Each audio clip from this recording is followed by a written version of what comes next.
ఉన్నత విద్యను అభ్యసించి తల్లిదండ్రులకు కొండంత అండగా ఉంటాడనుకున్న కొడుకు కన్నవారి ముందే కడతేరిపోతే ఆ శోకాన్ని కొలిచే సాధనం ఉంటుందా? అందరితో సరదాగా ఉంటూ తలలో నాలుకలా మెలుగుతూ ఉండే ఓ యువకుడు తిరిగిరాని లోకాలకు వెళ్ళిపోతే ఆ బాధ ఎన్ని గుండెల్ని పిండేస్తుంది. డీజే స్నేక్ సంస్థ నిర్వహించిన ఓ గ్రాండ్ ఈవెంట్లో పాల్గొనేందుకు మిత్రులతో కలిసి హైదరాబాద్కు వచ్చిన యువకుడు విగతజీవుడయ్యాడు.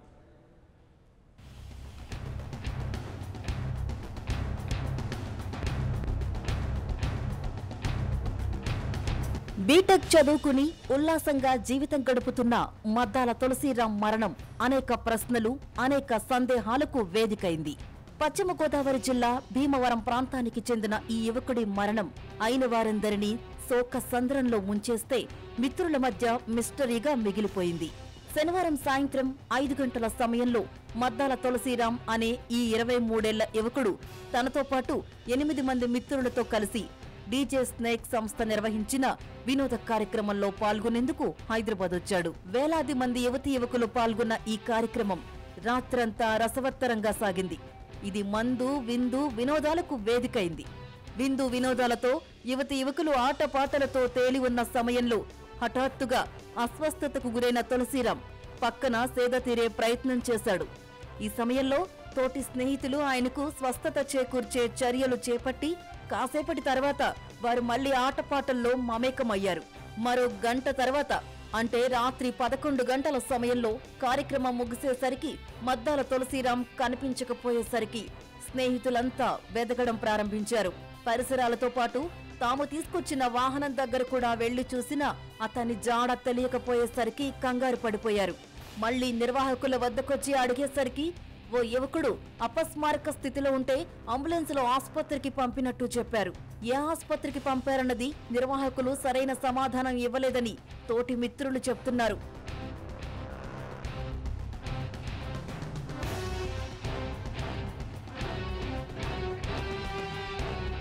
చుట్టుపక్కలున్న ఆసుపత్రులన్నీ తిరిగొచ్చి ఎక్కడా కనపడక మళ్లీ నిర్వాహకుల వద్దకొచ్చేసరికి అప్పటికే అక్కడికొచ్చిన పోలీసు అధికారులు తొక్కిసలాట జరిగి స్వల్పంగా గాయపడిన ఓ యువకుడిని సమీప ట్రినిటీ ఆసుపత్రికి తరలించినట్టు చెప్పడంతో అక్కడికి మళ్లీ వెళ్లారు.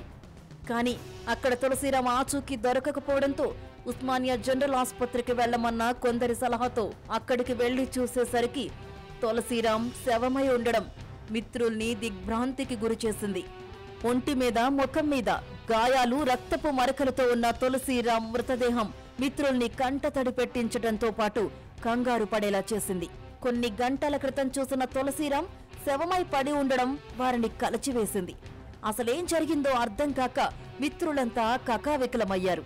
సరిగ్గా ఇదే సమయంలో తోటి మిత్రులందర్నీ శంషాబాద్ పోలీసులు తమ ఆధీనంలోకి తీసుకుని ప్రశ్నించడం మొదలుపెట్టారు. అర్ధరాత్రి నుంచి వారిని నిర్బంధంలోనే ఉంచి పోలీస్ స్టేషన్లోనే ఉంచారు.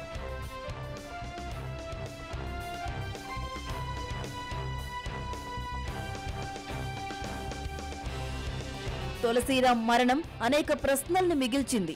పోలీసులు చెప్పినట్టు తొక్కిసలాట నిజంగా జరిగి అక్కడే ప్రాణాలు పోయే పరిస్థితి కలిగిందా, లేక కొన ఊపిరితో ఉన్న తులసీరాంను ఆసుపత్రికి తరలిస్తుండగా చనిపోయాడా అనే ప్రశ్నకు జవాబు దొరకాల్సింది. వేలాది మంది వచ్చే ఒక పార్టీలో లేదా ఒక మెగా ఈవెంట్లో లేదా ఓ కార్యక్రమంలో తొక్కిసలాట జరిగే అవకాశం ఉందా? నిజంగా తొక్కిసలాట జరిగితే ఒక్కడికే ప్రమాదం ఎందుకు జరుగుతుంది, మరెవరూ ఎందుకు గాయపడలేదు అనే ప్రశ్న కూడా జవాబు లేనిదిగానే మిగిలిపోయింది.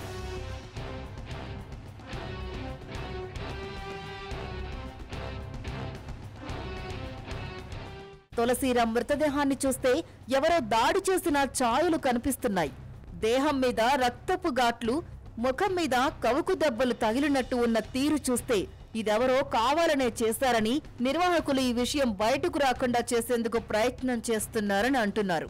తొక్కిసలాట నాటకం కేవలం నిర్వాహకులు, పోలీసులు కలిసి సృష్టించిందేనన్న అనుమానాలు కలుగుతున్నాయి. బాధితుడి తరపున బంధువులిచ్చిన ఫిర్యాదు ప్రకారం ఈ కేసును అనుమానాస్పద మృతిగా శంషాబాద్ ఎయిర్పోర్ట్ పోలీసులు నమోదు చేసి దర్యాప్తు చేస్తున్నారు.